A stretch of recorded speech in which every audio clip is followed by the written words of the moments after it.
Congress media विभाग के अध्यक्ष मुकेश नायक ने जल संसाधन विभाग पर गंभीर आरोप लगाए। उन्होंने दावा किया कि विभाग में बड़े टेंडरों के आवंटन में परसेंटेज मॉडल लागू किया जा रहा है और 300 करोड़ रुपए से अधिक की परियोजना में कथित रूप से फिक्स टेंडर प्रणाली अपनाई जा रही है। नायक के अनुसार पिछले लगभग 1.5 वर्ष से कई महत्वपूर्ण सिंचाई परियोजनाओं के टेंडर बंद पड़े हैं, जिससे किसानों को सीधा नुकसान हो रहा है और विकास कार्य प्रभावित हुए हैं। कांग्रेस नेता ने आरोप लगाया कि टेंडर प्रक्रिया में बार बार लगभग 13 चुनिंदा कंपनियों के नाम सामने आ रहे हैं, जिससे प्रतिस्पर्धा और पारदर्शिता पर प्रश्न चिन्ह लग रहा है। उन्होंने सरकार से पूरे मामले की उच्च स्तरीय और निष्पक्ष जांच कराने, टेंडर प्रक्रिया को सार्वजनिक करने तथा किसानों के हितों की रक्षा सुनिश्चित करने की मांग की। पार्टी ने चेतावनी दी है कि यदि पारदर्शी जांच नहीं कराई गई तो प्रदेश भर में आंदोलन किया जाएगा। यहाँ उपस्थित सम्मानित पत्रकार जन, आज मैं मध्य प्रदेश की ऐसी समस्या की ओर आपका ध्यान आकर्षित कर रहा हूं, जहां शुद्ध पेयजल की व्यवस्था के लिए जल निगम ने और पीएचई डिपार्टमेंट ने सबसे ज़्यादा धनराशि को आवंटित किया है। लेकिन मुझे ऐसा लगता है कि ये अनिवार्य ज़रूरत का जो नियोजन है, किस निर्ममता से इसमें भ्रष्टाचार हुआ है, इसकी आप कल्पना नहीं कर सकते थे। अभी तक तो हमने यही सुना था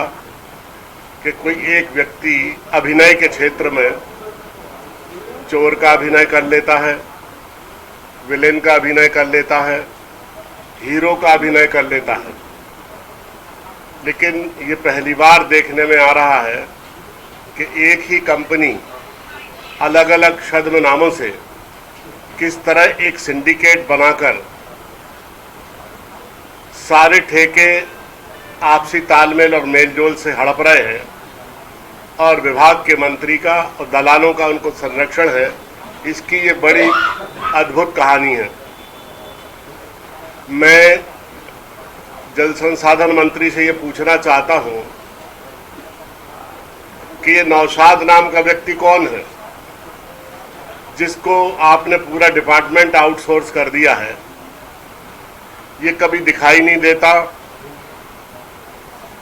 और ये पूरे विभाग में ऐसी अदृश्य शक्ति बना हुआ है, जैसे बिग बॉस के शो में बिग बॉस की केवल आवाज भर आती है, वैसे ही जल संसाधन विभाग में ये नौशाद नाम का व्यक्ति कौन है, जिसके इशारे के बिना वहां पत्ता भी नहीं हिलता है। मैं मंत्री जी से ये पूछना चाहता हूं, इस नौशाद नामक व्यक्ति से इसका क्या रिश्ता है, क्या कारण है कि बिना दिखाई देते हुए भी हर किसी ठेके में, टेंडर में इसका डिसाइडिंग रोल है, इसकी निर्णायक भूमिका है और क्या परसेंटेज ये लेता है और बाकी लोगों को क्या परसेंटेज ये देता है, इसकी जांच होना चाहिए। मैं मोहन यादव जी से मांग करता हूं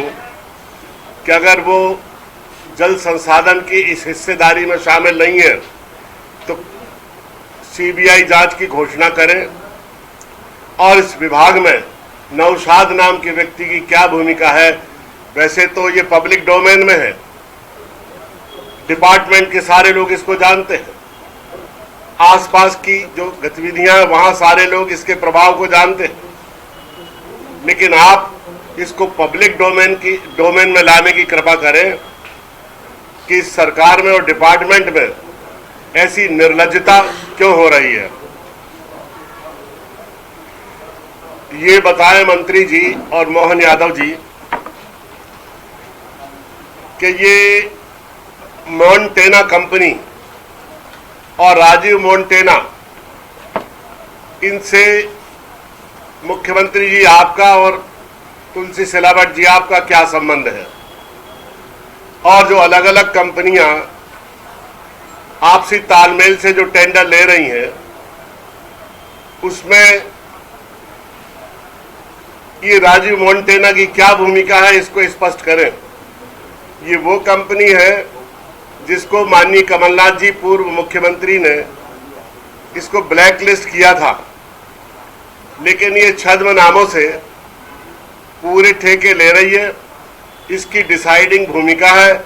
और नौशाद और ये छद्म कंपनियां मिलकर मोटा मुनाफा क्यों कमा रहे हैं, इस बात को जनता के बीच में आप स्पष्ट करें। ये D1 पाइप की सप्लाई होना चाहिए, DI पाइप की सप्लाई होना चाहिए। निर्धारित मापदंडों में इस पाइप की सप्लाई को ठीक बताया गया है, लेकिन HDPE इस पाइप की सप्लाई क्यों हो रही है, कौन इस सप्लाई को करा रहा है, कौन इसकी टेक्निकल जो जांच कर रहा है और क्यों इसको भुगतान किया गया, किसके अप्रूवल से, किसके अनुमोदन से इसको भुगतान किया गया और क्यों किया गया।